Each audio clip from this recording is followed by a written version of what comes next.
I did one of these earlier that was scripted, but I kept looking at the screen, and I did it scripted because I've got big news.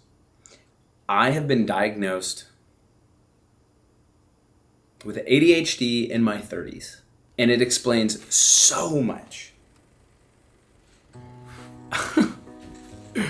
So I've made a few videos kind of cataloging my struggles of quitting teaching and it just being like the hardest thing of my life, but it's harder in a different way than what a lot of people think. It's always hard, like leaving a profession and doing something else, but for me, it was as if I left a box that was structured, and that box allowed me to thrive.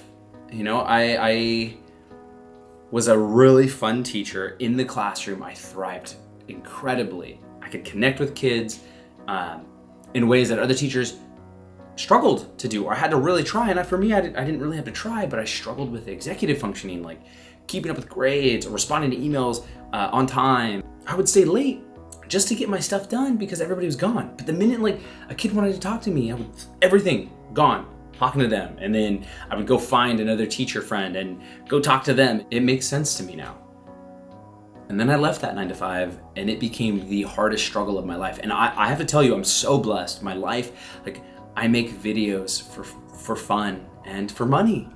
I get to see my wife every day and I get to live my life with my wife and not, spend 8 to 12 hours away from her like I used to.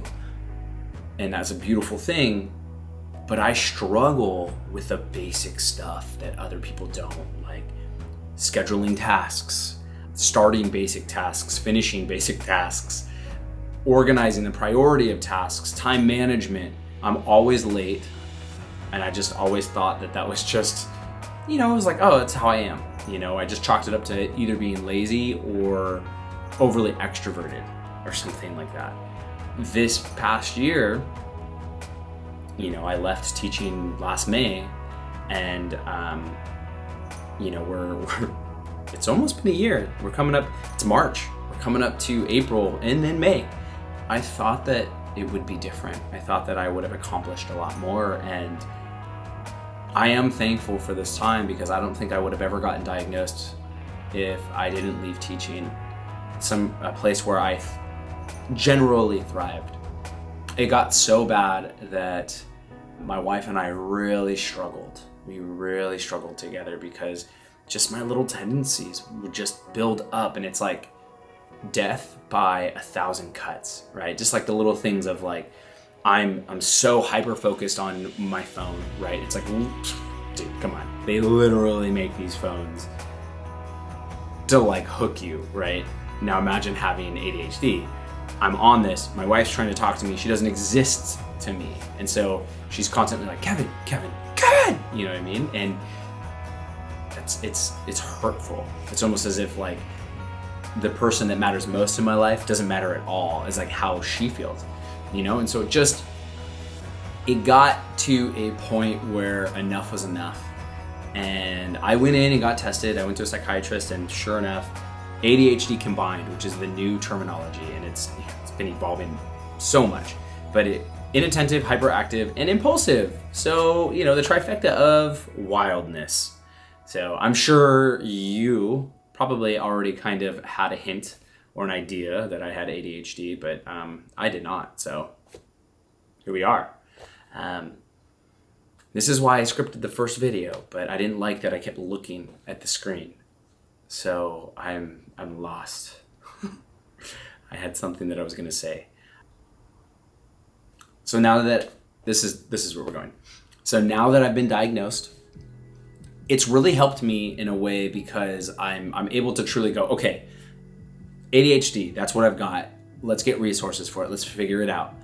And as I listen to podcasts and to psychologists who specialize in ADHD, it's almost as if like I get really, really emotional when I'm listening to them talk about how it's misunderstood, in adults, and how it presents itself in adults. And for 33 years, most of my life, I just thought this was me, and I just and I had quirks. But for the psychologist to speak in a way that just describes my struggles, it's almost as if it gives voice and words and language to how my brain is. You know, like the things like why I'm late, and why people are always like, dude, why are you late? And I'm like, I don't know. But listening to these podcasts and listening to these professionals tell me why gets me a little emotional, because it's like they understand.